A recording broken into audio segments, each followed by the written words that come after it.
How you guys doing? This is Derek of Dull Woodworking. Today in this video I'm going to be showing you how to install a Rev-A-Shelf trash base. This is the double 35 quart trash base. So there's comes with two trash cans, both 35 quart. Comes with one lid for recyclables, or you don't have to use it if you don't want. But one of the nice things with Rev-A-Shelf is they come with Bloom slides and hardware. This is the hardware pack it comes with. For the most part, this is relatively easy. The slides are actually already fastened together. But to go over this a little bit more, this is an 18-inch. For the 18-inch, you need, obviously, 18 inches on the inside. I believe this is a little less. This is 17 1/4. We usually make these 21-inch units using 1.5-inch face frames. This is the only unit we make without 1 3/4 face frames. All of them are usually 1 3/4. So we make this so that it's a 21-inch unit. So it works with that. All right, now we're gonna pop this in the cabinet. Make sure where the tabs are back here and the adjustments are towards the back of the cabinet.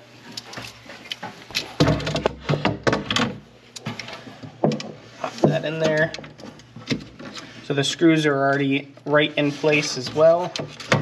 Now you can use the book that it comes with, or the papers, to kind of mark it out. But what I do is I put it so that it is kind of even with this edge of the face frame. Now you could push it all the way forward. It'd probably work. I like it so that it pulls it a little extra in.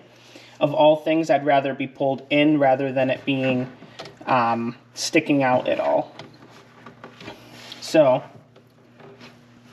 leave it flush kind of with that.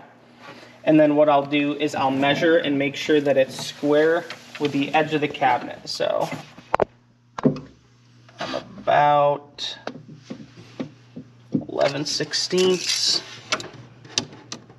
That's about what I am there as well. Yeah. Sometimes it's kind of hard to get in there.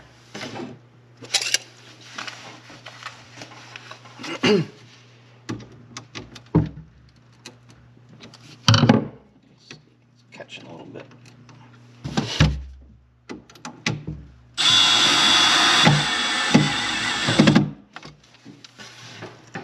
Let me double check. Sometimes what I'll do is take all the screws out, and then when I'm trying to mark it out, I'll put one screw here and one screw here, and that kind of just holds the track in, and then I'll slide the bin, the other system in to make sure that it's still in place. What I'll do is I'll do one screw in each corner.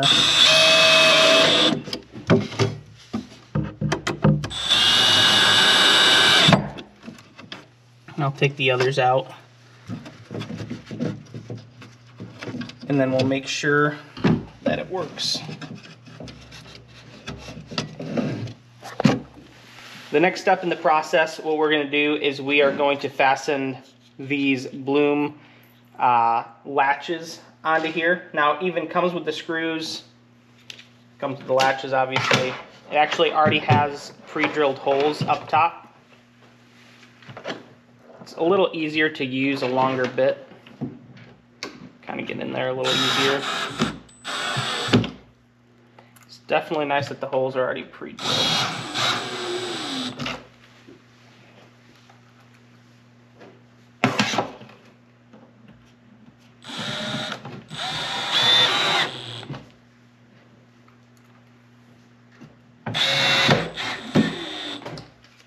See how it works.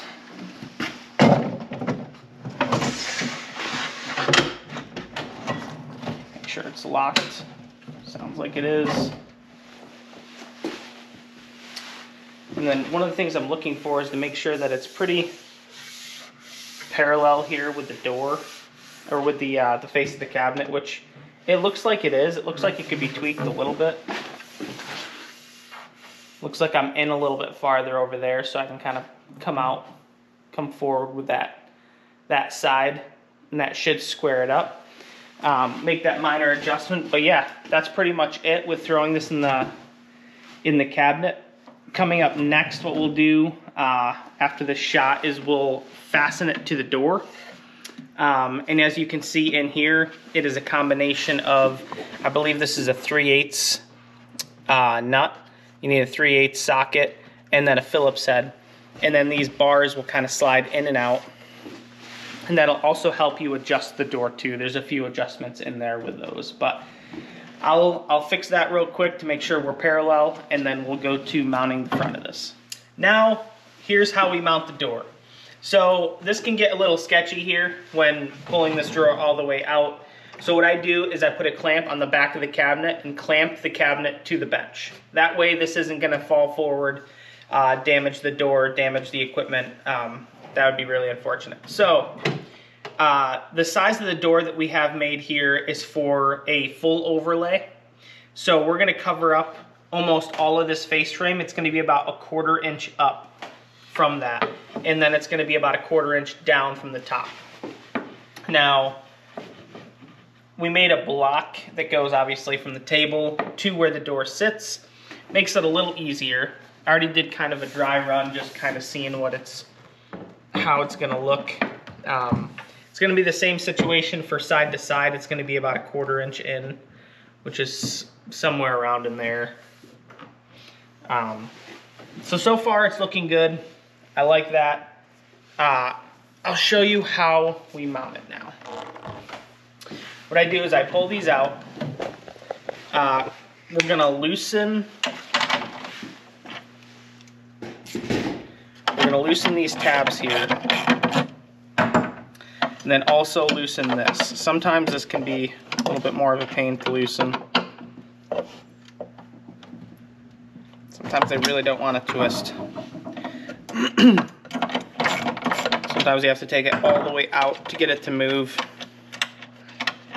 or else you'll strip that and then you won't be able to adjust it. So take it all the way out, and then you can actually twist it from this side.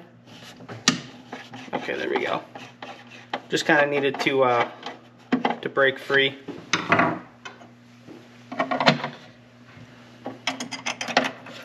this back together. Now, what I try to do is I try to set them all to the same amount sticking out from the box. Or not from the box, from the face frame. I want them all to be the same. I'm gonna let that close very carefully because it will mark up the cabinet. But I try to make it so that it's the same from the exterior of the face frame to that. And now what that's gonna do is obviously I'm gonna be able to judge how far that is from the edge of the door and get parallel that way a little easier. So let's snug this up so it's not moving too freely.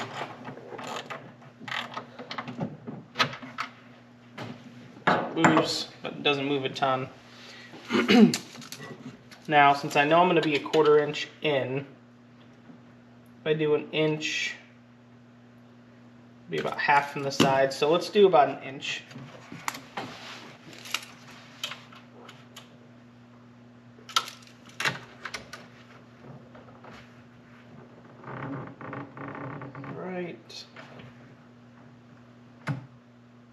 Right there looks like 1 inch.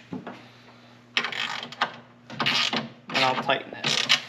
Now we're going to do that on all four, making it 1 inch from the outside of the face frame.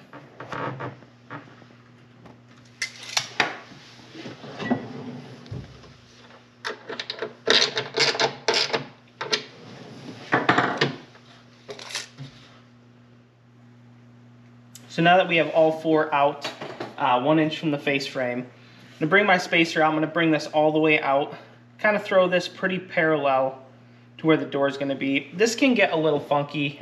This could fall. The drawer, or the front door could fall. If you have help, this would be the time to use it. If not, you can try to measure up from this to where these are. That would work also. Flip this around and then, you know, just have exact marks. Typically, this is what we'll do. So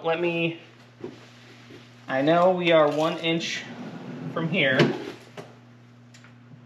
which means from the edge of the door, we're gonna be 3/4 in. So,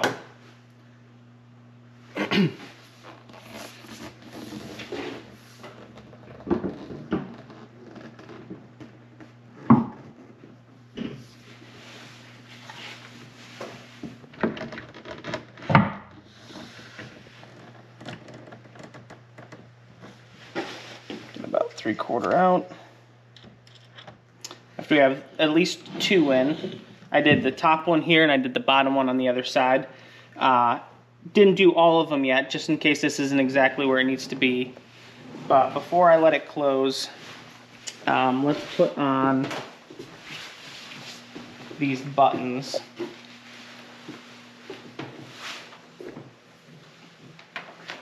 Oh, let's get one that sticks. These are a little bit bigger than the typical buttons. I want it to be big enough that it kind of, it's gonna close and it won't bump the metal hardware we have there.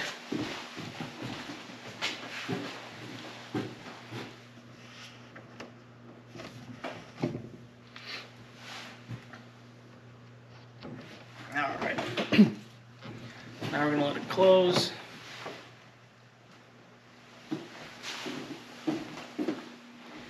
Looks pretty parallel along the top. It actually looks pretty parallel along both, well, at least this side.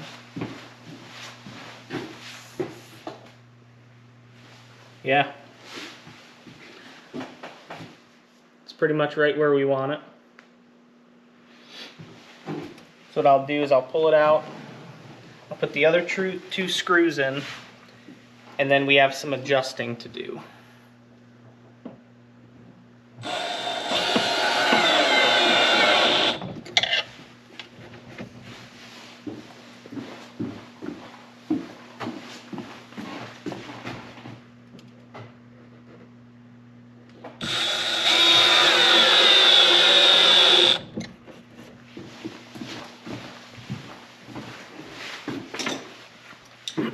Alright, as it closes, you can see up here there's going to be a gap between the door and the face frame. Now to fix that, what's nice about these mounting it this way, some people what they'll do is they'll just pre-drill some screws here or some holes and screw right into the face frame of the door. When mounting it this way using this hardware, this little Phillips head actually pushes out that. So what we're going to do is we're going to loosen up the bottom 2 and we're going to use that Phillips and push out the bottom, and that'll get the top closer. I'll do a couple twists here.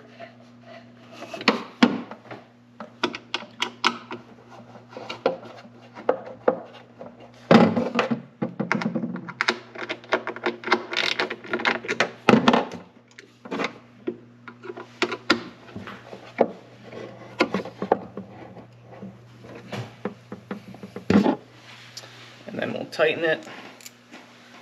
Let's see what it's at.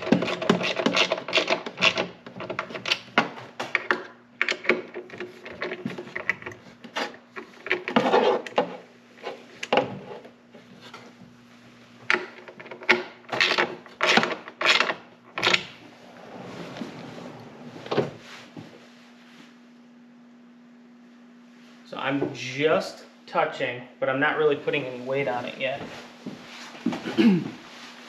Looks like this side still isn't touching, so you have to go a little bit more. Usually it's never the case of getting it on the first try, so I'm just kind of guessing. And then after adjusting, you can see we have that perfect reveal. The buttons are pressing just against the face frame, and yeah, that's that perfect adjustment there. And that's how you install a Rev-A-Shelf trash base with Bloom slides.